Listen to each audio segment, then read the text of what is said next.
अस्सलाम वालेकुम। मेरा नाम यूसुफ जलाल है और मैं एज एजुकेटर सर्व कर रहा हूँ special education department. Last year कुछ सीट्स अनाउंस हुई थी सीनियर टीचर की, स्पेशल एजुकेशन और directorate of special education, federal government. FPSC के थ्रू इनकी अनाउंसमेंट हुई थी और आई थिंक सो सितंबर और अक्टूबर में इनकी जो है रजिस्ट्रेशन हुई थी। फाइनली उसके टेस्ट की डेट का अनाउंस कर दिया गया। कुछ इसमें सिलेबस के हवाले से रिजर्वेशंस थी और कुछ पैटर्न भी, क्योंकि हम यूज्ड टू हैं पीपीएससी से, तो इसमें कुछ चीज़ें डिफरेंट होती हैं, तो उनको भी एक्सप्लेन करते हैं स्विफ्टली। एक जो है वो सिलेबस को भी देख लेते हैं। सबसे पहली बात यह है कि ये फेज 2 में कंडक्ट होने जा रहा है एग्जाम, और फेज 2 स्टार्ट होगा 16 अप्रैल 2022 से। इसका नोटिफिकेशन जो है वो इशू हो चुका है। इसमें सेंटर चेंज का अलाउ किया गया था, जिन्होंने सेंटर चेंज करना था वो कर चुके हैं। अब इसके बाद हमें कोई अलग से ईमेल या मैसेज नहीं आएगा, जस्ट लाइक पीपीएससी। क्योंकि पीपीएससी में जब हम एग्जाम देते हैं, अप्लाई करते हैं, तो एग्जाम से पहले हमें मैसेज आता है, फला आपका सेंटर है, ये आपकी टाइमिंग है और फला दिन आपका पेपर होना है। और फिर उसमें कोविड के हवाले से मतलब 3-4 मैसेज हमें मिलते हैं और हमें जो है वो बर वक्त इतला मिल जाती है। बट ऐसा इसमें ऐसा कुछ नहीं होगा। इसमें हमें खुद ही एक्टिव रहना होता है और एफपीएससी की वेबसाइट चेक करनी होती है। अप्रैल के फर्स्ट वीक में उन्होंने मेंशन किया है कि इसकी रोल नंबर स्लिप जो है वो अपलोड हो जाएंगी। तो सिंपल आप अपना आईडी कार्ड नंबर जो है वो एंटर करके फेज 2 एफपीएससी के जब एग्जाम का जो है वो स्केजुअल आएगा, तो आप वहां से अपनी रोल नंबर स्लिप डाउनलोड कर सकते हैं। तो किसी सेपरेट मैसेज या ईमेल का इंतजार नहीं करना। कुछ लोगों को मैसेजेस आते हैं बट मेनली इसका मैसेज रिसीव नहीं होता। तो इसमें आपने ही एक्टिव रहना है। 16 अप्रैल से फेज 2 स्टार्ट होना है। अब पेपर 16 को है, 17 को है, 18 को है, जो भी है वो फर्स्ट वीक में हमें पता चल जाएगा अप्रैल के। एक बात हो गई इसके जो है वो पेपर की डेट के हवाले से, मतलब फिक्स डेट नहीं है, 16 के बाद किसी भी दिन ये हो सकता है, बट 8-10 दिन पहले रोल नंबर स्लिप आ जाएगी। दूसरी बहुत इंपॉर्टेंट बात, इसमें नेगेटिव मार्किंग नहीं होगी। एफपीएससी में नेगेटिव मार्किंग नहीं होती। जिस तरह से पीपीएससी में 0.25 की नेगेटिव मार्किंग होती है कि हम कहते हैं जी आप ज्यादा अटेम्प्ट ना करें, जो बिल्कुल अननाउन है आप स्किप कर दें कि उसमें नंबर नेगेटिव हो रहे होते हैं। तो इसमें कोई नेगेटिव, किसी किस्म की नेगेटिव मार्किंग नहीं होगी। दूसरा, इसमें हम मेनली मार्कर यूज करते थे, एफपीएससी में भी पीपीएससी में भी। और पीपीएससी में अब भी हम मार्कर यूज करते हैं, क्योंकि हमें कोई सेपरेट कोई उसकी कार्बन कॉपी नहीं मिलती। बट अब हमें एफपीएससी के थ्रू कार्बन कॉपी दी जाएगी। तो इसमें कोशिश करें कि बॉल पॉइंट से बबल फिल करें या ऐसे पेन से फिल करें जिससे कार्बन कॉपी पे उसका जो है वो प्रिंट आ जाए। और जो भी हम पेपर दे के आएंगे उसकी आंसर की उसी शाम जो है वो एफपीएससी की वेबसाइट पे अपलोड कर दी जाएगी। इट मींस कि हम जो पेपर दे के आएंगे उसका रिजल्ट हमें शाम को ही पता होगा कि हमने उसमें से कितने नंबर स्कोर किए हैं। इसमें कोई मेरिट या कुछ और कोई चीज नहीं आएगी, रिजल्ट भी बाद में आएगा। बट हमें अपने मार्क्स पता होंगे कि जो हमने पेपर किया है, तो उसकी की जो भी उसमें होगी तो वो हमें मिल जाएगी, तो हम उससे अपना चेक कर सकेंगे। तो ये कुछ इसकी बेसिक इंफॉर्मेशन है। और एक और बहुत इंपॉर्टेंट नोट, कि पीपीएससी में जब हम अप्लाई करते हैं तो हम एक चालान पे करते हैं। हमारे पास 3 पेजेस होते हैं उसके, और 2 पेजेस तो बैंक ले लेता है और एक पेज हमें दे दिया जाता है। हम टेस्ट देने जाते हैं, हमें एक एडमिशन लेटर इशू किया जाता है, और जो क्वालिफाई करते हैं तो फिर वो इंटरव्यू के टाइम पे अपना चलान फॉर्म सबमिट करते हैं ओरिजिनल। लेकिन एफपीएससी का जब आपने चलान पे किया होगा तो इसकी 4 कॉपीज होती हैं। 2 कॉपीज सेम बैंक लेता है और 2 कॉपीज आपके पास होंगी। एक उसमें होगी स्टूडेंट कॉपी और सेकंड वन होगी आपकी एफपीएससी कॉपी। तो जब हम पेपर देने जाएंगे तो हमें रोल नंबर स्लिप के साथ चालान भी लाजमी लेके जाना, और एफपीएससी वाली कॉपी जो है वो कलेक्ट कर ली जाएगी। अगर अनफॉर्चुनेटली किसी का चालान नहीं मिलता, तो उसमें ये नहीं होता कि हमें एग्जाम में बैठने नहीं देंगे। उसमें एक हमारा प्रोफार्मा फिल किया जाता है कि हम विद इन 7 डेज या 10 डेज जो है वो एफपीएससी की कॉपी उनको फॉरवर्ड कर देंगे। वो बैंक से भी निकल आती है। वो एक उनके लिए है जिनका चालान गुम हो गया। तो इसमें 2 कॉपीज हैं, ये आपने लाजमी लेके जानी है। तो स्विफ्टली मैं एक बार रिवाइज कर देता हूँ। तो 16 अप्रैल से पेपर होने जा रहे हैं। कोई सेपरेट ईमेल या मैसेज आपको नहीं आएगा। अप्रैल के फर्स्ट वीक में आपकी रोल नंबर स्लिप अपलोड हो जाएगी। पेपर में नेगेटिव मार्किंग नहीं होगी, बॉल पॉइंट यूज करना है, कार्बन कॉपी अब उन्होंने जो है वो कर दी है। और आंसर की उसी दिन हमें मिल जाएगी, तो हमें रिजल्ट भी अपना पता चल जाएगा। और चालान के बगैर आपने नहीं जाना, अपना चालान लेके जाना है। अच्छा, जहां तक पीपीएससी की बात है, पीपीएससी में जेएससीटी एसएससीटी की सीट्स के हवाले से बहुत से मैसेज आते हैं कि ये जॉब्स कब आ रही हैं। तो इसके लिए एक अप्रूवल भेजा गया है मिनिस्टर साहब को। तो जैसे ही वो अप्रूव होंगी तो ऐड आ जाएगा। इस वक्त तक कोई ऑथेंटिक न्यूज नहीं है कि एग्जाम कब तक होने, कब तक सीटें एडवर्टाइज होनी है। लेकिन इसमें जो जैसे कि आपको पता है कि ये पोर्शन जो है वो 80% आपका स्पेशल और जर्नल और स्पेशल दोनों होते हैं, और 20% जो होता है वो आपका जीके होता है, और इसकी इंपॉर्टेंस बहुत ज्यादा है। तो इस हवाले से एक अनाउंसमेंट है, जो पीपीएससी की तैयारी कर रहे हैं, तो इसमें 1 मंथ का क्रैश कोर्स है जो 1 अप्रैल से स्टार्ट हो रहा है। तो इसको अगर आप ज्वाइन करना चाहें तो आप कांटेक्ट कर सकते हैं। इसमें हमने मेनली 20% पोर्शन जो है, इसको इगोरियस प्रैक्टिस है इसकी, इसके ऊपर लेक्चर्स हैं, जस्ट 1 मंथ का सेशन है, और इसमें आपके मैक्सिमम चीज़ें कवर की जाएंगी कि आप 20 जो नंबर हैं आप उनको कैसे टैकल कर सकते हैं। इसके अलावा अगर आप 1 पेपर की तैयारी कर रहे हैं, पीएमएस के लिए अप्लाई कर सकते हैं, तो ये क्रैश कोर्स हम लेके आ रहे हैं 1 मंथ का, तो आप इसमें ज्वाइन कर सकते हैं। इसकी कंप्लीट डिटेल आपको डिस्क्रिप्शन में जो है इसका लिंक अवेलेबल है, आप देख सकते हैं कि इसका क्या क्राइटेरिया होगा। अब आते हैं हम सीनियर टीचर के सिलेबस पे। सिलेबस जो है वो 31 दिसंबर 2021 को इशू कर दिया गया था।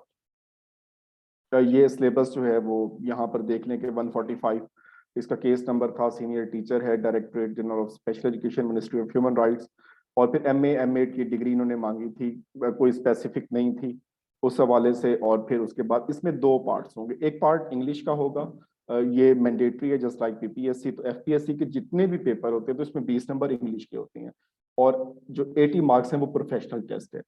अब पार्ट 1 में क्या है, वोकैबुलरी है, grammar, usages, sentence structuring, preposition भी आ जाती हैं, सिनोनिम्स एंटोनिम्स भी आ जाते हैं, ये सारी चीजें आती हैं। जबकि पार्ट 2 में टोटल 10 हेड हैं, हम 1 बाय 1 सबको देखते हैं और इनको आपने तैयार कहाँ से करना है, कौन से सोर्सेज हैं, ये सारी चीजें हम आगे डिटेल में देखते हैं। तो इसके मेनली 2 पार्ट्स हो गए। पार्ट 1 जो है वो इंग्लिश का 20 मार्क, 20 नंबर हैं इसके, और डिग्री रिलेटेड जो है वो हमारे 80 मार्क्स हैं। इससे नेक्स्ट हम जाते हैं पार्ट 1 को, वोकैब। वोकैब में हमारे पास सेनोनिम्स हैं, एंटोनिम्स हैं, सेंटेंस जो है, ग्रामर, यूजेज में प्रेपोजिशन हमारे पास आ जाते हैं। आप सिंपल पार्ट ऑफ स्पीच की बात कर लें कि जर्नल जो पार्ट ऑफ स्पीच है कभी आर्टिकल के हवाले से दे देता है, और सेंटेंस स्ट्रक्चर में मेनली जो हमारी कलेक्शन आ जाती है, और उनके स्ट्रक्चर के हवाले से कभी ए बी सी डी को आइडेंटिफाई करना होता है कि कौन सा पार्ट गलत है, कभी डायरेक्ट इनडायरेक्ट भी दे देता है। तो ये डाइवर्स एक अप्रोच होती है एफपीएससी की, लेकिन 20 नंबर जो होते हैं वो मेनली इंग्लिश से ही रिलेटेड होते हैं। इससे पहले एक मिथ था कि जो है इस पोर्शन को पास करना लाजमी होता है, बट ऐसा जब उन्होंने ईमेल की है कि ऐसा कुछ नहीं, आपने ओवरऑल पेपर ही पास करना होता है। अब पार्ट 2 की बात करते हैं, इसमें 10 पोर्शन इन्होंने मेंशन कर दिए हैं, हम 1 बाय 1 एक एक पोर्शन को देखते जाते हैं। ये सिलेबस आपको वेबसाइट पे अवेलेबल है एफपीएससी की, आप वहां से डाउनलोड कर सकते हैं। इसको मैंने अलग से भी सेंड कर दिया है, यहाँ पे भी गिवन है, आप इसको देख सकते हैं। अब हम बात करते हैं सबसे पहले, अब ये पार्ट 2 के ही हम 10 पार्ट जो है वो करने जा रहे हैं। सबसे पहले एजुकेशन सिस्टम इन पाकिस्तान, इसमें मेनली हमने पॉलिसीज पे कंसर्न करना है, और वो पॉलिसीज और पॉलिसीज के साथ साथ हमारे जो एक्ट्स हैं, और मेनली जो स्पेशल से रिलेटेड है, स्पेशल एजुकेशन कब इंक्लूड की गई, कौन कौन सी चीजें आई, कब हमने जो है वो इनको दे दिया। आर्टिकल्स हैं 25A हो गया, हमारे एक्ट्स हो गए 1959 का हो गया, फिर 6 जो हमारा आया था प्लान, 5 ईयर प्लान जिया दौर में, उसमें बहुत ज्यादा डेवलपमेंट्स हुई, डायरेक्टरेट्स बनी। तो उस हवाले से हमने देखना है, और इसमें जो है complete history of special education की एक ऑलरेडी वीडियो जो है वो अपलोडेड है। उसका लिंक भी जो डिस्क्रिप्शन में मैं सेंड कर दूंगा, इसमें अपलोड कर दूंगा, आप वहां से देख सकते हैं। और अदरवाइज सबने जिसने डिग्री की है तो ये चीजें पढ़ी हैं, तो एक बार जो है वो हिस्ट्री ऑफ स्पेशल एजुकेशन को आप लाजमी गो थ्रू करें, और ओवरऑल जो रिसेंट डेवलपमेंट्स हुई हैं उनके हवाले से भी देखें। दूसरा हमारे पास जो है वो एजुकेशनल गाइडेंस एंड काउंसलिंग, ये मेनली हमारे पास थ्योरेटिकल पार्ट है। इसमें जो एमसीक्यूज होते हैं वो मिनिमम होते हैं, इतने ज्यादा हमारे पास नहीं होते। इसमें मीनिंग पूछे जा सकते हैं, कोई प्रैक्टिस बेस्ड क्वेश्चन दिया जा सकता है, कोई कंपोनेंट पूछ लिया जाता है। तो इस हवाले से ये ऐसे जो बाकी हमारे पास पोर्शन है उनमें ये लीस्ट इंपॉर्टेंट आप इसको कह सकते हैं, बट छोटा सा टॉपिक, आप इसको लाजमी गो थ्रू करें। तीसरा हमारे पास है बेसिक कॉन्सेप्ट्स इन स्पेशल एजुकेशन, इसमें हमारे पास एब्रीवेशंस आ जाती हैं, सारी की सारी जितनी एब्रीवेशंस हैं मोस्ट इंपॉर्टेंट, और यहाँ से अच्छा खासा पेपर जो बनेगा। फिर हमारे पास टर्म्स आ जाती हैं, इंक्लूजन क्या होती है, डिसेबिलिटी क्या है, इस तरह की जो चीजें हैं, हैंडीकैपनेस क्या है, और फिर कोर कॉन्सेप्ट्स। अगर इसमें सबके पास जो है वो करेक्ट्स होती है, तो उसमें जो लास्ट चैप्टर है कैटेगरीज से हट के, जिसमें कोर कॉन्सेप्ट्स दिए हुए हैं, और हम टर्म्स यूज करते हैं जो स्पेशल में, तो उनके हवाले से हम बात करते हैं। तो एब्रीवेशंस हैं, हमारी टर्म्स हैं, बेसिक डेफिनेशंस हैं, इनको आपने लाजमी देखना है। और ये just like I think so जो 672 है ओपन यूनिवर्सिटी का, मेरे ख्याल में उसमें आपको हिस्ट्री भी मिल जाती है और कोर कॉन्सेप्ट्स भी मिल जाते हैं, दोनों चीजें हैं। और इसमें एक मैंने पीडीएफ भी अपलोड किया हुआ है, मुझे एग्जैक्टली नहीं याद, मैं दोबारा देख के सेंड कर दूंगा ग्रुप में, तो ये आपको मिल जाएगा। तीसरा है service delivery models in special education. इसमें हम मेनली कॉन्टिन्यूम सर्विसेज और रिलेटेड सर्विसेज को देखते हैं, हम कौन कौन से सर्विसेज दे रहे हैं, कौन से इंसेंटिव्स दिए जा रहे हैं स्पेशल में, और कौन कौन से उनके हवाले से एक्ट आए हैं और किस तरह से हम इनको प्रोवाइड करते हैं, इनकी स्पेशल नीड्स को हम कवर करने की कोशिश करते हैं, इनको हम फुलफिल करें। तो कौन कौन से हमारे पास मॉडल हैं, सर्विस आईईपी इसमें आ जाता है, मेनली हम इनको जो है फैसिलिटेट कर रहे हैं। फिर उससे आगे जितनी सर्विसेज आती हैं, थेरापीज आ जाती हैं, ये सारी चीजें इसके अंदर आ जाएंगी। फिर मोस्ट इंपॉर्टेंट है early childhood development of special persons. इसमें थ्योरीज आती हैं हमारे पास, लेकिन इन्होंने जो अर्ली चाइल्डहुड इसको डिवाइड नहीं किया। इसमें साइकोलॉजिकल डेवलपमेंट होती हैं, हमारी फिजिकल डेवलपमेंट होती है, साइकोमोटर डेवलपमेंट्स डिफरेंट हो रही हैं, डेवलपमेंट मॉडल्स हैं। तो इसकी बहुत सारी कैटेगरीज बनती हैं, और एरिक्सन को देख लें आप, इसकी थ्योरीज है, तो ये अक्सर इसको पूछा होता है एरिक्सन को, और इसके डेवलपमेंटल इसके जो है वो मॉडल पूछ लिए जाते हैं और थ्योरीज, तो ये काफी एक इम्पॉर्टेंट है, और मेनली हम इसको लास्ट में पढ़ के ही आते हैं। अब जो सिक्स पार्ट है, तो ये सबसे आप कह सकते हैं कि जो एक कोर इन्होंने बात की है, कि इसमें जो है डिसेबिलिटी स्पेसिफिक टीचिंग, तो मेनली वो टीचिंग की बात कर रहे हैं कि विजुअल इम्पेयरमेंट है, हेयरिंग का है, मोटर इम्पेयरमेंट, और autism and pervasive development disorder PS, PDO, और अदर इंटेलेक्चुअल और एकेडमिक एक्सेप्शनल, मतलब स्पेसिफिक लर्निंग डिसेबिलिटीज आ जाती हैं, और हमने इनको किस तरह से करना है, और न्यूरो डेवलपमेंटल डिसऑर्डर है। तो जितने भी हमारे ऑर्डर हैं, तो यहाँ पर वो स्पेसिफिक टीचिंग की बात कर रहे हैं, जबकि कोर कॉन्सेप्ट, कोर डेफिनेशन हम इसमें ऑलरेडी मेंशन कर चुके हैं, हमने वहां से देखनी है, और यहाँ पे हमने इनको मेनली टीचिंग पे लेके चलना। असिस्टिव डिवाइसेस, जहां भी हम पढ़ते हैं तो असिस्टिव डिवाइसेस लाजमी इसमें होती है, लेकिन जो हम डिग्री रिलेटेड पढ़ रहे होते हैं, तो हम जहाँ पे डिग्री करते हैं, अगर बीआई की डिग्री हमने विजुअल इम्पेयरमेंट में की है, तो हम उसकी असिस्टिव डिवाइसेस पढ़ते हैं, एचआई में की है तो उसकी पढ़ते हैं। तो यहाँ पे आपने सबको गो थ्रू करना है, आपने जो है वो जेनेरिक टर्म में देखना है कि स्पेशल एजुकेशन में कौन कौन सी असिस्टिव टेक्नोलॉजीज यूज की जा रही हैं, और रिसेंट डेवलपमेंट्स कौन सी हैं जो इस वक्त एक हो रहा है। कोविड में देख लें बहुत सी डेवलपमेंट्स हुई, तो इस तरह की जो चीजें, और रिसेंट ईयर एक डेकेड में, पिछले 10 सालों में तो एक बूस्ट आया इस हवाले से। तो आपने सारी असिस्टिव डिवाइसेस को देखना है, और ईच एंड एवरी कैटेगरी, तो अपनी कैटेगरी तक महदूद नहीं रहना। एक जेनेरिक पेपर होना है, इस पे सब एलिजिबल हैं, इसमें कोई स्पेसिफिक डिग्री रिक्वायर्ड नहीं थी, या आपका एचआई में हो, बीआई में हो, या फिर जो आईडी में हो, या पीएचसी में, तो ऐसा कोई रिस्ट्रिक्शन नहीं थी, सबके सब एलिजिबल थे, तो पेपर जेनेरिक ही आना है। नेक्स्ट है हमारे पास teaching strategies for special education, इसमें ऑल कैटेगरीज, और यहाँ पर जो है वो प्रैक्टिस बेस्ड क्वेश्चन दिए जाते हैं कि किस तरह से हम उनको अकोमोडेट करते हैं, और किस तरह से हमने उनको लेके चलना है। और मेनली प्रैक्टिस बेस्ड क्वेश्चन हमारे पास आते हैं, और इसमें एक सिनेरियो क्रिएट किया जाता है कि किस तरह से एक क्लासरूम में बच्चा इस तरह से बैठा हुआ है, तो आप उसकी सिटिंग प्लान किस तरह से बनाएंगे, सिटिंग अरेंजमेंट्स हैं, उनमें टीचिंग मेथडोलॉजीज हैं, ये ओवरलैप कर रहे हैं प्रीवियस टॉपिक से। नेक्स्ट हमारे पास है classroom assessment in special education, most important assessment, evaluation, testing, इसकी टेस्टिंग की टाइप्स और असेसमेंट की टाइप्स, इसमें फॉर्मेटिव है, समेटिव है, और डायग्नोस्टिक है, इसके फीचर्स और इसके कंपोनेंट्स कौन से होते हैं, एप्टीट्यूड टेस्टिंग कौन सी होती है।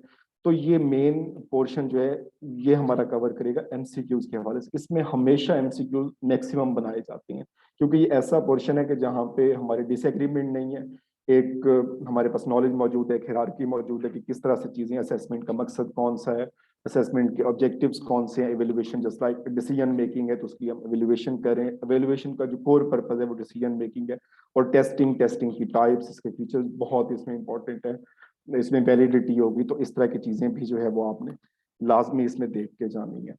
एंड लास्ट वन जो है management and administration of special education, तो इसमें हमारे पास एडमिनिस्ट्रेशन के मॉडल्स आ जाते हैं। मेनली जो इसमें जो आइडिया वो है वो हमने बिजनेस से ही जो है वो बारो किया हुआ है।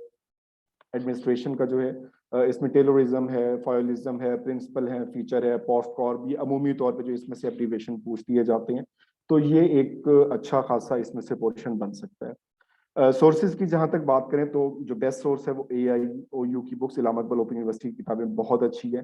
थ्योरी बेस्ड नोट्स हैं, अगर आपने यूनिवर्सिटी में अपने नोट्स खुद बनाए थे तो आप मेनली उन पे रिलाय करें, थ्योरी वाली चीजें पढ़ के जाएं, बजाय कि आप MCQs पढ़ते रहें। तो MCQ एज सच टारगेट नहीं किए जा रहे, या एज सच हमें एज इट इज एग्जाम में नहीं मिलते, और हम थोड़ा पजल हो जाते हैं। अगर हम थ्योरी बेस्ड चीजों को कवर अप करते हैं और उसके बाद MCQs पढ़ते हैं, तो हम अच्छे तरीके से टैकल कर सकते हैं। यूट्यूब बहुत अच्छा सोर्स है, बहुत सारे लेक्चर्स आपको मिल जाते हैं, इसमें आप अपने नोट्स बनाएं, गूगल पे सर्च करें, थ्योरीज को पढ़ें, उनके कंपोनेंट्स को पढ़ें, उसके फाउंडिंग फादर्स को पढ़ें, और ये हमारे पास चीजें आती हैं। इसमें मजीद कोई आपके क्वेश्चंस हो तो आप इसमें कमेंट कर सकते हैं, आप मुझे जो है वो पर्सनली कांटेक्ट कर सकते हैं। तो जहां तक मुझे आइडिया होगा मैं डेफिनेटली आपको जो है वो गाइड कर दूंगा। तो मैं एक बार फिर इसमें बता देता हूँ कि ये मेनली 2 पार्ट पे मुश्तमिल होगा। पहले पार्ट में सिर्फ इंग्लिश है जिसके 20 नंबर है, 3 चीजें मेंशन है, vocab, grammar, usages, sentence structuring. इसमें हमारे पास प्रेपोजिशन आएंगे, आ सकते हैं, जरूरी नहीं आए। सिनोनिम्स, एंटोनिम्स इसमें है, डायरेक्ट इनडायरेक्ट बात करते हैं, और मेनली जो है वो करेक्शन की बात करता है। उसके बाद जो दूसरा पार्ट है उसमें 10 पोर्शन है, और 10 पोर्शन में से हमारा पेपर बनना है। इसमें कोई डिग्री की स्पेसिफिक चीजें नहीं थी, तो इसीलिए पेपर जेनेरिक होगा, सबके लिए इक्वल होगा, सबको जो है वो एक मलहूज़े खातिर रखते हुए ही पेपर बनाया जाएगा। और यहाँ पे जो है वो education system in Pakistan, history of special education, ये चीजें हैं, हमारे एक्ट्स हैं। एजुकेशनल गाइडेंस एंड काउंसलिंग ये थ्योरेटिकल एक सब्जेक्ट है, इसको लाजमी पढ़ के जाएं। Core concept in special education ये अच्छा खासा एक पोर्शन है। तो जो इसमें जो हमारे पास 3 नंबर पे है ये बहुत इंपॉर्टेंट है। Service delivery models, continuum services, related services हैं, आईईपी, ये सारी चीजें हमारी आती हैं इसमें। Early childhood development of special person, ये इंपॉर्टेंट है, टॉपिक नंबर 5। और फिर 6 हमारे पास है डिसेबिलिटी स्पेसिफिक टीचिंग, उसमें उसने सारी में इसमें कर दी है, विजुअल की है, हेयरिंग की है, मोटर इम्पेयरमेंट, ऑटिज्म और अदर इंटेलेक्चुअल एकेडमिक एक्सेप्शनल, मतलब specific learning disabilities and etcetera. तो ये हमारे पास 3 टॉपिक मेन हो गए। 7 हमारे पास असिस्टिव, ये इंपॉर्टेंट है, टीचिंग स्ट्रेटेजीज मोस्ट इंपॉर्टेंट। 8वां क्लासरूम असेसमेंट एंड मैनेजमेंट, जो हमारे होते हैं असेसमेंट, एवेल्युएशन, ये सारी चीजें, ये मेनली डेफिनेशन बेस होता है। और फाइनली हमारे पास है management administration of special education. तो टोटल हमारे पास 10 टॉपिक्स हैं जिनमें से हमारा पेपर बनाया जाएगा। तो ईच एंड एवरी टॉपिक को अपने नोट से कवर अप करें, अपनी डिग्री से देखें, चीज़ों को जो है वो कवर करने की कोशिश करें। एमसीक्यूज बेस्ड पेपर होना है, कोई नेगेटिव मार्किंग नहीं होगी। मजीद कोई आपका क्वेश्चन हो तो आप इसमें कमेंट कर सकते हैं। Thank you, best of luck. आप सबके लिए नेक दुआएं और ख्वाहिशात कि आप कामयाब।